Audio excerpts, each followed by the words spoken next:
Okay. Hi, everyone. Welcome back to our webinar where we've been talking about intergenerational spiritual formation. And today we have Josh Kingcade with us. I'm Shannon Rains. I'm the assistant professor of children's ministry at Lubbock Christian University. And I blog at theconfidentkidmen.com. And I also have Bridget with us, who works with Hope Network. And all three of us are kind of working together to bring you some good information today. So Josh, would you go ahead and tell us about yourself? My name is Josh Kingcade. I have been at the Memorial Road Church of Christ in Oklahoma City for 12 years. I am the education minister here, which means most of my work is with adult ed, but I also get to work with a great team of children's ministers. It's great. And so you guys have been going through the same issues everyone else is, Yep, what to do with church and children in the middle of a COVID crisis. that is correct, and stumbling along like all of us. Yeah, and so your congregation has a rich history with Bible classes. Yep. Um, talk about that for just a moment. So, we are grateful to have a 90% attendance rate at Bible classes compared to worship services. So we have two Awesome. identical, in normal times, whatever that's like, we have two identical services and then class in the middle. So in that class block in the middle, so 90% of the people who attend one of our identical worship services are going to class in the middle.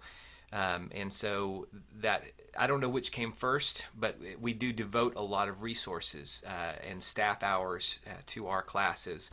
So we have a whole team of mostly part-time children's ministers who work together and create great experiences for our kids and families, do our best to train up parents to disciple their kids, but also provide great learning opportunities in our classes. So we are really grateful that we have the resources to do what we hope is great Christian education, and we're grateful that our members show up for those things. Yeah, and then there was such an emphasis on Bible classes. With 90% of your attendees going to Bible class. 90, how did we say that earlier? 90% of the worship attendees? Go to Bible Yeah, class. Yep, math, and I'm not friends with math really, but you nailed it. I nailed it. Okay, so that is something that most congregations don't experience, that kind of attendance. And so really this change with COVID and not really being able to have those classes is going to be a bit of a shock to your congregation, Sure maybe is. even more so than some of the rest of us with much lower attendance rates. Yes, it has been. I mean, we've watched many of our adult classes, for instance, move online to Zoom. I'm sure a lot of people have had that, but especially for us, Yeah. like those classes are primary relationship spots for people. And so, even as the content portion of that has kind of wavered, and we understand that, like you're not going to teach a full lesson necessarily to a captive audience on Zoom, but it's been a great way for our adults to stay connected to some of their primary networks. Now, that's been more difficult as people watching this will understand to keep our kids connected, and so we've done some live devotionals for them, but as far as interactive stuff, it's a little harder. Yeah, and so I want to just throw in too, I Memorial Road has really done a lot for children's ministry. I mean, your children's ministry is solid, but not only is it solid, it's something that many other churches look towards and have used your resources. And so you have thought, or the congregation's thought outside the box for a long time, developed what works well for the congregation. But it is a hard loss to have to move from that for this period of time. So intergenerational ministry, we kind of all know that's the direction we have to head. And we want to head there. There's some really good spiritually formative reasons to be intergenerational in our worship. But it's not something you typically do already, Right. although you have a good atmosphere kind of already in place for it. Kind of talk about what is normal, like back before crisis, what Yeah. normal looked like when it came to worship. Um, so for 9 months out of the year, so summer excluded, we do have what we call Creation Station. It's primarily run by one of our children's ministers, but assisted by others, with some other parent and even youth group volunteers that help. And so that happens for our kids ages 3 years old through kindergarten, and that's just during the sermon time. We feel it's important for our kids to be in worship with their families, with other adults, and so they're in there for most of it. When it comes time for developmentally appropriate lessons and learning, we make an exception and send our youngest ones down there for about 30 minutes during worship, September through May. And so obviously with things coming up, all those other options are not going to happen. We'll just be having worship services. So that's gone. But overall, our kids are joining us for worship for most of the time, and even our elementary kids are there for the whole time. Yeah, and then I've heard you really brag on your preaching minister and your Yes. worship minister because they are attuned to the fact that your kids are there. What's some things that they do that you think works well? Well, our worship minister before he's led singing his whole life, but his primary role before he came here was a youth minister, and so he's just so good at connecting really with all ages of people. Like he's the one more than anybody else that people love to see when they're in the hospital. You know, he just walks in and connects with them. He does great at that. He's just a great relational person. What he does for kids, like well, let me give you an example. The past 2 months, as we've been streaming online, he is online 5 minutes before the advertised start time, leading songs. I mean, this guy's a trooper because it's sometimes awkward enough to lead all the kids songs with emotions. It's even more awkward when you're doing it to camera and there's no kids singing along with you and clapping and doing the call and response. But he does that for the kids and they love it. I mean, they really do love Scott, and just he's around so much. Our kids all know him, and so when he leads singing, like our kids really connect with that. Our preacher Phil, I would say, some people would not view this as a compliment, but I think preaching that is simple enough to be understood by everyone is a high Mm. compliment. That's actually really hard to do, and so I don't think simple is at all an insult. I think it's, for me, it's a high compliment, and it's not as though the deep people don't like it. I mean, they connect too. I think the way Phil is just so clear with how he talks, he's very practical, and so like my kids who are in late elementary can remember Phil's sermons pretty well. And so with everything that's coming on and some of the changes that we might need to make, I'm not worried about my kids tuning out in worship because it doesn't uh, speak to their age group, because our two main people you see up front each week definitely do. Yeah, yeah. So I know a lot of the ministers that we've talked with, the shift to really needing to do well with intergenerational worship is kind of overwhelming, maybe for part of their staff. Yes, Maybe they're preaching ministers, worship ministers, because they really haven't had to think about how to sure. capture the children's attention. And so part of what we want to do is inspire their imagination because they want to do Hmm. well at it. Right, They just may not have the right tools in their toolbox. So right. you've done some things. You've already talked about what your team members have done in the past, Hmm. but you're also thinking as we move forward what that might look like. So, what is your plan, your transition plan back to face worship look like right now? Um, this Sunday and the next, so that's May 31st and June 7th, if I have my dates right, we are having outdoor services. We're going to have two of them in our parking lots just to make sure we have enough space for everyone to practice good social distancing. So we'll have two services outdoors for everyone. You know, pull up the flatbed and do the old timey thing, and right.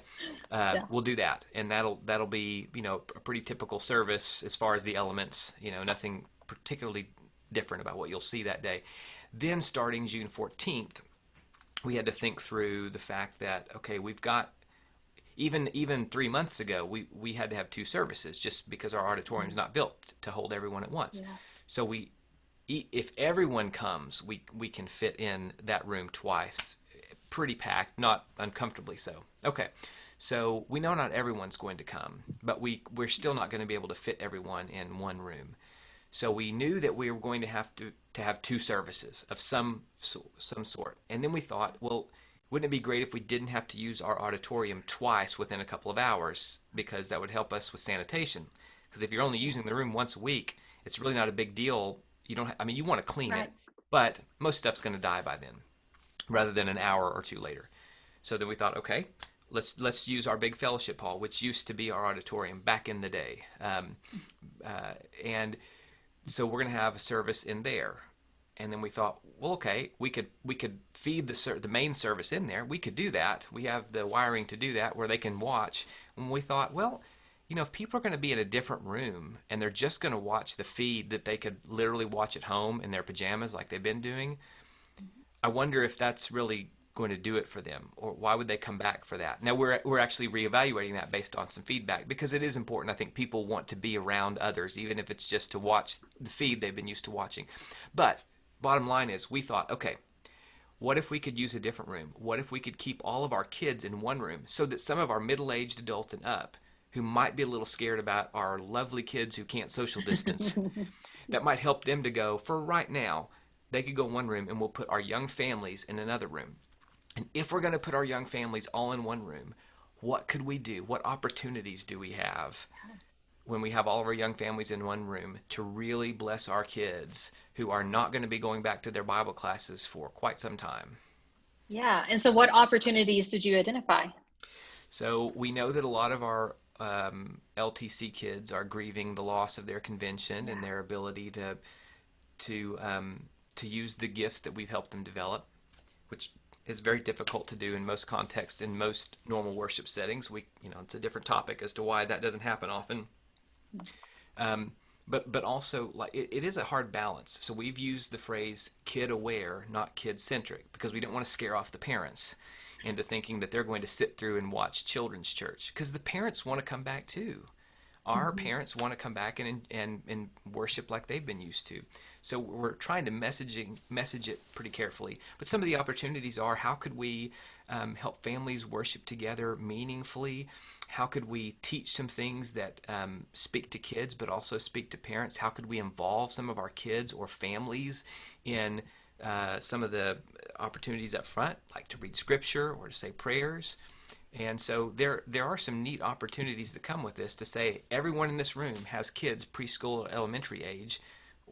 Let's plan worship like we know that. Yeah, yeah. And so you mentioned leadership training for Christ. I was reminded a little bit ago that that's a CFC term, and there's people that That's listen to right. this from all different faith traditions or Christian traditions. Leadership training, you want to explain it real quick, or should I? Go ahead, but you're Okay, exactly right. Thanks for doing yeah, that. yeah. So Leadership Training for Christ is just a big convention that a lot of churches participate in. And if you think about academic meets or UIL, it's very similar to that. The kids pick specific events and they practice for a long period of time, usually, after Christmas and on into, it's always Easter weekend, so months. And then they get to go present. It's not a competition. None of us call it a competition. It's kind of, but it feels like a competition. I mean, let's be real, it feels like it. And so they work hard because they want to do their best. Right.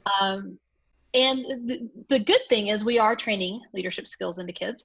The difficult thing is that often those leadership skills that those kids have grown don't really get to be used Right. in in an intergenerational setting or for worship. It's just used there in children's ministry, youth ministry. So you're saying you want to take something that's already there that you can almost capitalize on, provide space that probably could have already been provided, but the opportunity just hadn't presented itself, and maybe let those kids lead That's some things and use those skills. Yeah. Another opportunity is to have a shorter service. By the way, that's the other opportunity this presents us with. Yay.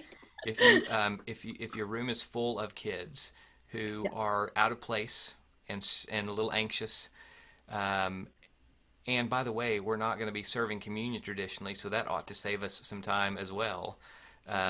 We have some different plans for that, but it's not going to be passing trays for several minutes. So one opportunity is to really rethink how long it needs to be, and to be really judicious about how long we're asking people to sit there with a room full of restless kids who cannot go to the nursery and who have not been to class.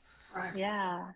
And then you may have said this already, but you're planning to preach that particular Mhm. service, right? That's right. So as you're thinking about preaching in that setting, what's going through your mind on that?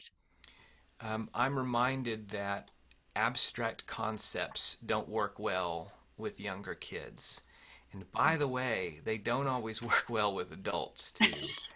And it's not because our adults, I mean, it has nothing to do with intelligence. It has to do with information overload. Right. And also Yeah. everybody's just stressed and anxious. And so abstract theological concepts, we just don't have room for it in our mental capacity right now. Like somebody just needs to tell me one thing I need to know from Scripture today. And I'm not saying that every sermon needs to be like that, or that that's the case. I love deep stuff too, right? I can get into the weeds on some doctrine or church history. That's fine with me. But in this case, and it is going to be a hard line, because what you don't want is for parents to feel like you're preaching to the kids and they just need to sit back and and let their kids hear about Jesus loves me. Like that's not what's going to happen. But I mean, in some ways I would want to imitate our preacher, because what Phil does really connects. There's really not much about the sermon as we have it itself that wouldn't work for young kids, except maybe a few more stories or examples, and maybe a video clip here and there, which he uses too. But it's just more like doubling down on that stuff, because I think kids can attach to stories, and probably a little more interactive too. I mean, I'm a teacher at heart, not a preacher. There are several reasons for that. I don't shine very well in a preaching setting. Yeah. Certainly not. I'm not as equipped for that as I am teaching. Give me a room of 50 people who I can talk back and forth with any day, versus a room of 500 that I have to keep captivated, with my preaching skills, whatever that looks like. So I think it'll probably be a little more interactive, maybe asking some questions and hearing feedback, or saying, hey, ask this to your family. Take 2 minutes and talk about this with mom and dad, or, whatever language we'd want to use. And then, kind of come back and process that. Yeah, yeah. And I totally get that idea of standing up front and preaching to a big auditorium and they're not talking back. And Yeah.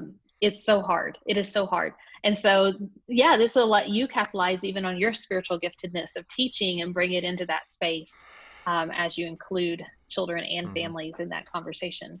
Yeah. And I love the idea that this is not kid-centric. Right. Like, you're not trying to do children's worship. It's not. No. We know some other children's ministry models that are out there that are really good models for certain situations, and that's what they do is they create a children's worship that everybody attends. Right. But you're staying away from that model of ministry and saying they're going to come to what worship is for us. That's right, because our adults, our parents, they want to come back to worship too, right? Yeah. I totally get that. So they want to come back and do some things that are meaningful to them. They don't want to come back. I shouldn't speak for all of them, but I wouldn't blame them for not wanting to come back just to be observers for children's church.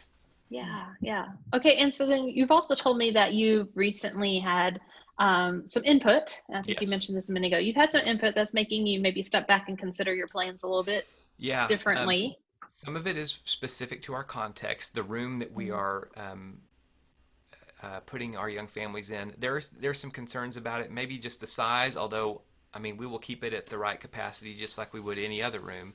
It's got just one big entrance and exit, not multiple ways in and out. And uh, um, this is a little more broadly applicable. This is a new setting for these kids, and this room has traditionally been a more casual room where we'll have meals and events, and our kids are used to running around in there. And so it's very difficult, especially under stress, as everyone is right now, to expect kids to behave a different way in that room. And so parents are concerned about just that, and the lack of pews that kind of help keep their kids corralled. So some of it is about the setting, the room itself, and how their kids will behave. That's been probably the majority of what we've heard. The other concern is just about parents who are wondering what this is going to be like, and if they want to come back for this right now, and if it'd be better just to stay home and watch the main feed. I think to the great compliment of our typical worship leaders, our folks are really hungry to be in worship and hear songs that Scott leads and hear a sermon that Phil preaches. And I don't blame them at all. So some of them, part of it's just like this abstract thing. We've never done this before, and I'm stressed. And the first Sunday we're in the building, you want me to do this thing that I've never done before, and I'm just trying to figure out if that's good for my family. So, I don't know. Just like everyone who has been on these webinars and is watching this, we're just making plans up on the fly sometimes with the best ability we have, but not months. I mean, if we were going to have launched something like this any other time, it would not be a 2 month. I mean, it would not be a 2 week, planning Yeah. period and execute. This would be, months and months of of getting feedback and planning. So we're going to be flexible and do what we need to serve our families. That's right. None of us took how to minister in a pandemic when we went to college, right? Like Speak, this is speak for yourself. we can all teach it now if That's we right. need to. That's right. In the future, we're well trained for. Yes. Hopefully we'll Well, never need this training oh again. my goodness, please no. Of course, we don't know when this one will end either. Right. No. But yeah. So, Bridget, is there anything about worship that we're leaving out? Because I still want to talk about trauma informed briefly. Yes. Well, I mean, do we want, I will put the resources on this link when it's published Okay. to show Memorial Road's plan so people can see what they published. I think it's a great template for people to use. Although Josh has indicated that they may have altered a little bit since they published that, or maybe Nothing's going been to alter. formally altered, but it Right. might be. Yeah. Right. That may, Yeah. they've gotten some feedback and they may alter that. And then there were some resources. Yes. Do you want to mention the resources for intergenerational? There were 2 books, I believe, that you wanted to Yes. Yeah, I'll mention them, and then maybe you can put them in the comments or however you enter information for this video. If you are wanting to get started in intergenerational ministry, the best starting point I know is the book written by Holly Allen and Christine Ross called Intergenerational Christian Formation. The book has some great biblical and psychological kind of theory and background, the first 2/3 of it. And you need to read that, but if you're under the crunch like all of us are, you can skip to the last third at least and see practical. I mean, the chapters are on intergenerational worship, and here's some ideas: intergenerational education, intergenerational service, all those things. I mean, you could just read to start the chapter on intergenerational worship and be encouraged and excited with a few things to try. So that's one great resource. Another one is a book published by ACU Press called Along the Way. Is it Conversations on Children and Faith? Is that the subtitle? Yes. And Ron Bruner and Dana Pemberton edited that book. Shannon, you have material in that book, right? I do. Yeah. I have a chapter in that book. Yes. Yep. So those 2 books are great resources. By the way, both of them heavily influenced. I'm maybe not 100%, but pretty familiar with our tribe and Churches of Christ. So for those of you who are watching this who are in the Church of Christ context, you'll find a lot of similarities in the context of the writers. Yeah, it definitely speaks more broadly, but I know as a minister, it's helpful whenever I can read somebody out of our tribe that kind of knows the shoes that I'm walking in. That's right. I'd also say on my blog, I put some links there for that. I had those on there last week, and just forgot to mention earlier. So if anybody wants to go there and get it, there's also a PDF that can be downloaded with a whole bunch of ideas in it for intergenerational worship. And some of it comes from reading these different books, and it's just things I've done over time or jotted down to do at some point in time if I haven't done it already. Most of them stuff I've used elsewhere. So those are great books, and that's great resources. Can we talk a minute about just trauma? Because you're done some training with trauma-informed care, and this is definitely a traumatic time for most people, probably for everyone. So explain a little bit about the training that you've done. The resource that has been home base for me for trauma-informed care has been TCU's Karen Purvis Institute of Child Development. The link for that is child.tcu.edu, and they developed a model called TBRI, Trust-Based Relational Intervention. You can find all about that model on their website. They've got some great YouTube videos that are animated, kind of those sketch videos, but it's a model that helps caregivers and adults interact in healthy ways with what they call children from hard places. And most immediately in their context, they're talking about foster and adopt kids and their families, although we are continually finding ways for that to be useful and really helpful for all kids. So I went through their week-long practitioner training. That's the longest, most extensive training they currently offer. They also do some one-days. They do some things online. I know they have a lot of their online resources free right now. So people should go check that out and attend maybe one of the webinars or see what else they have there. They've got great DVDs and videos. But basically it says, how are we going to connect well with these kids? How are we going to empower them by thinking about their food and drink and their environment and their sensory needs? And then when we need to, how do we correct them in healthy ways that actually empower them to change their behavior rather than just shame them into doing what we want them to do. So it's a great model. It's evidence-based. They've done tons of research studies on what this does to kids' stress chemicals, their cortisol levels, and things like that. Great resources. And as you mentioned, probably really useful right now as everyone is under stress and trauma. Yeah, that's one of the things I've noticed that you keep coming back around to, and I think wisely so, is that we're coming into these situations already stressed, already Right. probably our worlds have been turned upside down for at least some of us. There's not much resiliency left in us to cope with even more changes. Like we're doing the best we can to get through every day. And so you're taking all of this into account in your planning.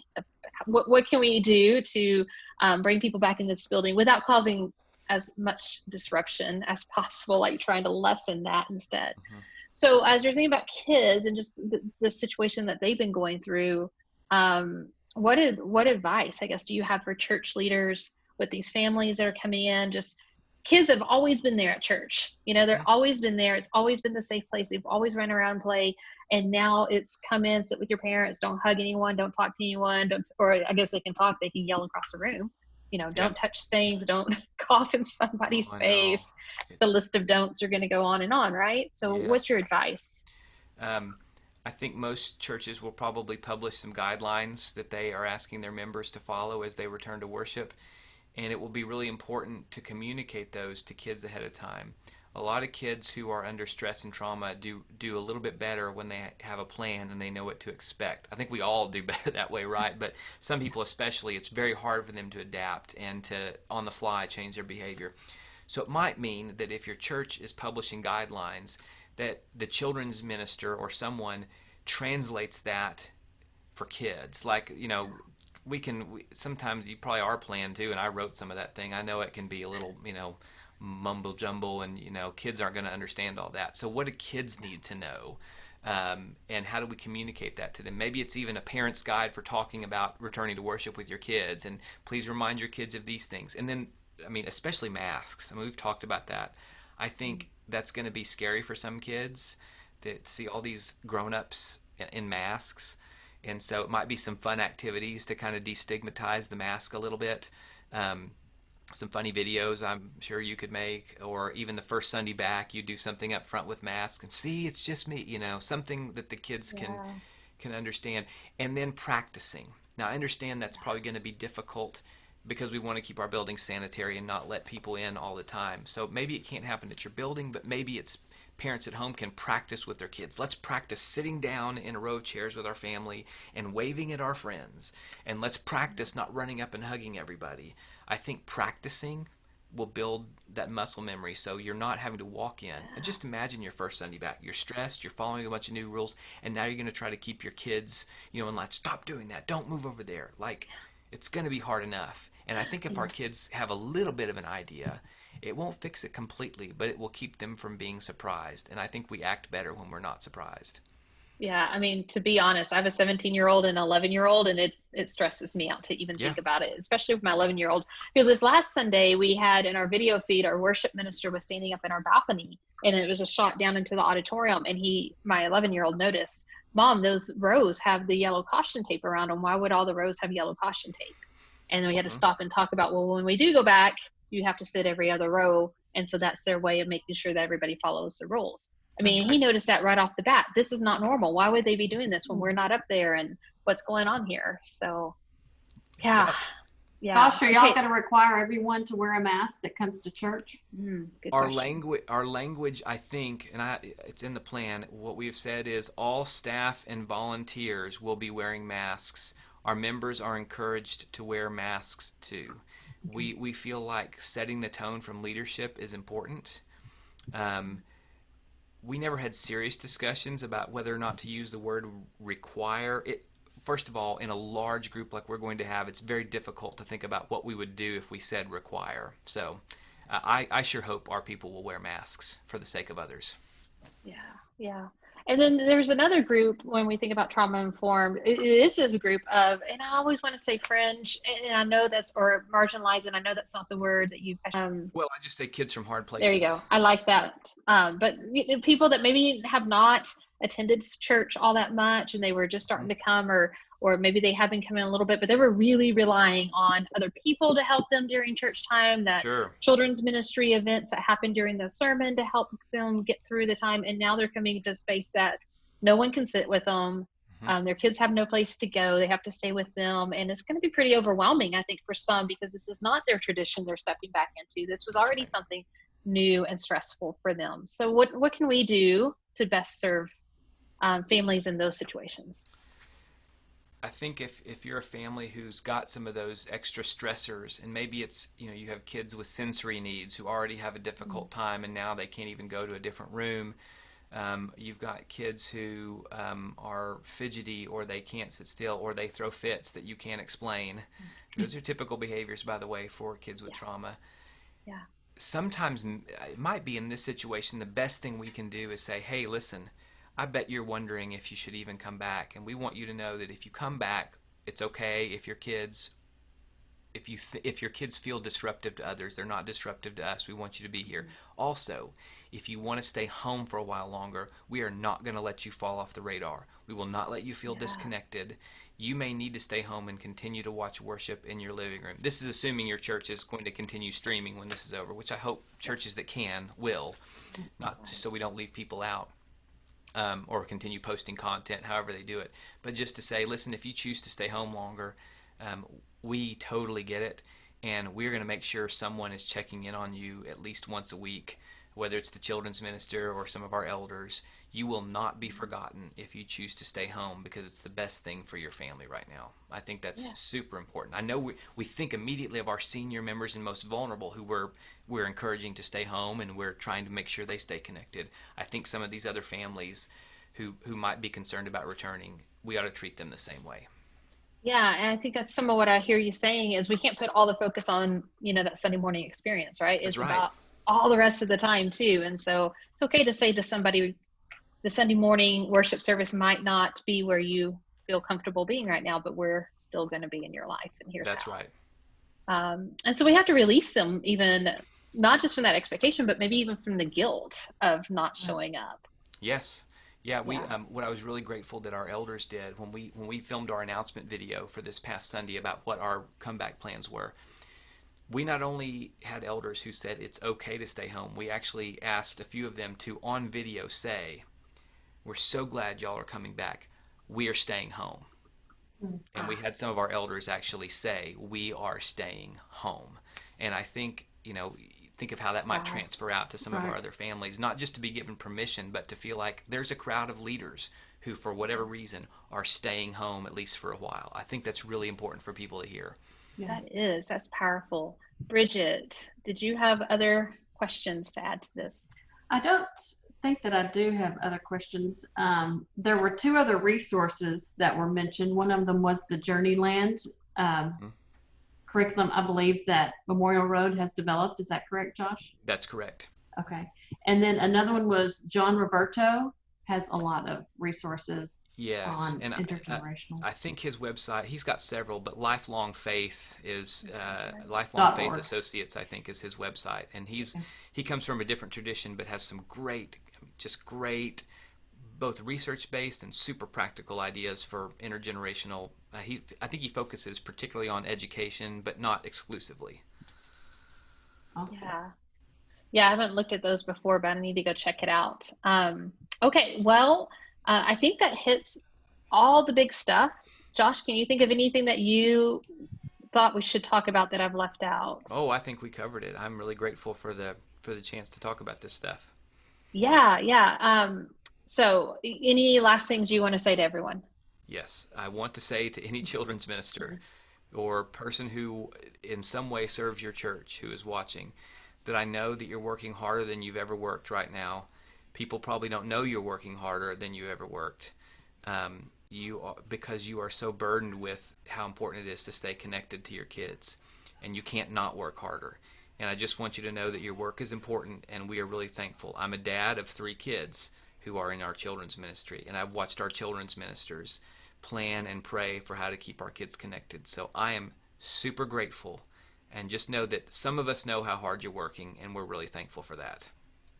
Thank you so much for that. And Josh, thank you for taking your time to record this webinar with us today. Glad to do it. And for your heart of equipping other ministers, because this is not the first time you've stepped out to equip ministers, and we've had some plans that someday we'll get around to, I'm sure. That's right. But I want to thank you for your time to do this. So thanks everybody for joining us. And thank you. Yeah. Awesome.